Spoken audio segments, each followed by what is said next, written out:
Here we go.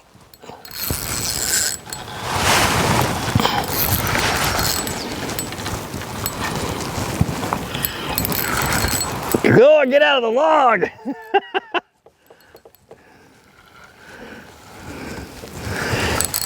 Jeez, this is a good one. Man, oh man, oh man.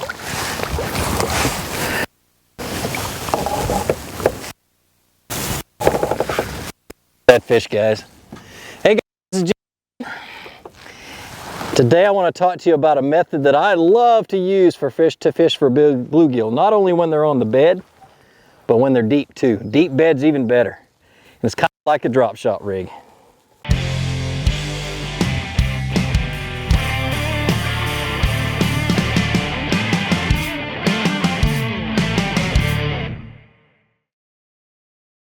All right, so let me show you this rig real quick.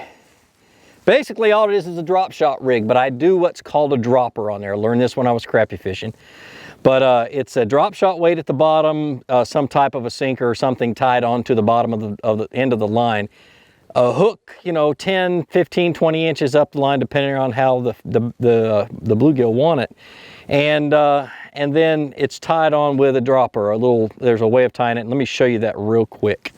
All right, now, first thing you do is you take the hook. This is an Aberdeen hook. I like a size 4 or size 10 is what I like. And you tie what's called a Palomar knot. I've got a video that shows how to do that.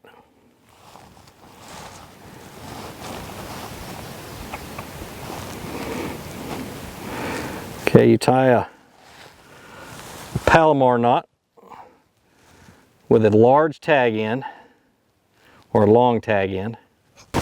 All right, and then once you have that Palomar knot tied, you take and you wrap it around your fingers once to make a loop, and then you tuck the hook through the loop 3 times, and then pull it tight. And I like to have about a 3-inch tag end. And that's it. Then you clip your sinker onto the bottom of the line, or tie it onto the bottom of the line, and you're ready to go. So it's like a dropper deal. Let's see if I can show you without my ugly white shirt in the way.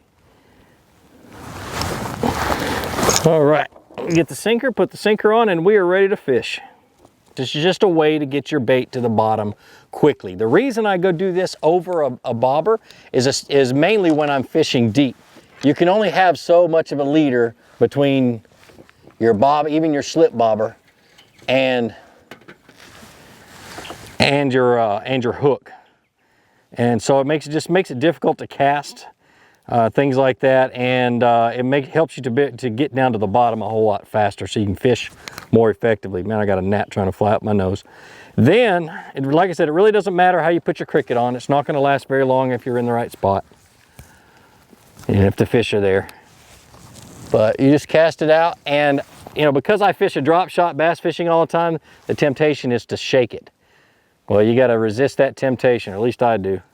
Just pull the line tight and wait to feel the bite. Oh, I think I just lost my cricket. Nope. Yep. Lost it that time. And that's why we buy lots of crickets. A whole lot of crickets.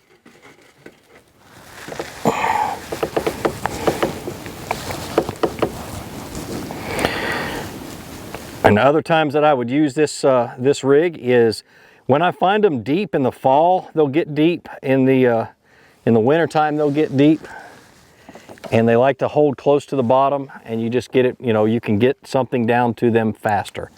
Even a little jig head and a grub or whatever, a little hair grub, that kind of stuff will get down to them a whole lot faster. There's a bite. It's a little one.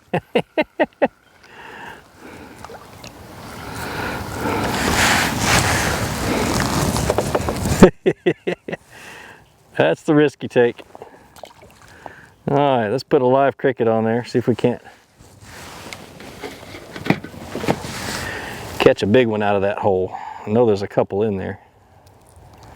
The thing I love about fishing a kayak is that you really literally can sneak up on your fish, especially if they're spooky. You can still get it down. You can find them, you can back up, you can get down there, and you can really catch the snot out of them. Another little one.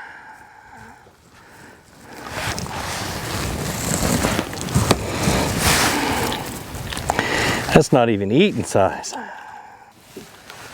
All right, so this is a prime example of what I'm talking about. This is a deep bluegill bed. It's about 8 to 10 feet deep. It's just easier to fish it this way than with a bobber. And you just get it down in the bed, hold it still, see what happens. Oh, and then set the hook on a big one. Oh my gosh. Is this a bass? And you catch yourself a bass. On a cricket. Out of a bluegill bed. Not a bad one. See, I can't even get away from blue bass when I'm fishing for bluegill. I got a problem. Come here.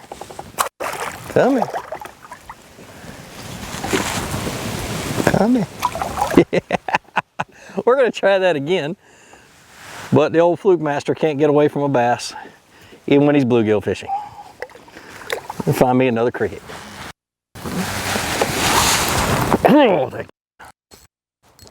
You just get it down in there and they'll eventually bite it, and you just feel for the lightest of bites. Oh gosh, he's pulling good. I'm using 4-pound test fluorocarbon. Ooh, this is a nice one. Well, get me in that bush. Whoa. Get back over here. Yes, I'm going to net bluegill. Look at this fish, guys. Oh my gosh. Oh, look at this freaking bluegill. He's at least a pound, maybe a pound and a quarter. Look at him. Son of a gun. Man, let me get the hook out of him. Kind of went all the way through him. Awesome. Awesome, awesome. He's about a pound, maybe a pound and a couple ounces. Not much bigger than that. But look at that gill.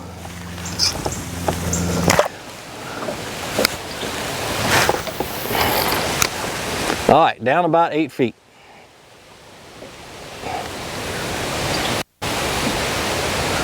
Wind's blowing good. That's ought to make it a little more difficult to feel the bite.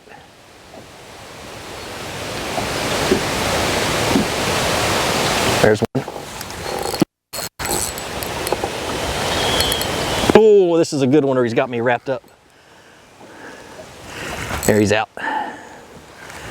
Come on. Oh, no, he wrapped me up again. Come on, get out of there.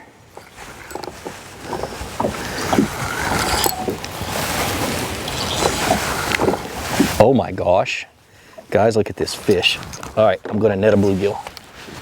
Sorry. I need to put the net over on this side. There we go. Oh man, look at this bluegill. This is a size of bluegill a lot of guys dream of. Look at that thing. Whoa, look at him. My goodness, let me get the hook out of him real quick. There we go. Look at that bluegill. Maybe a pound and a quarter. Copper nose bluegill.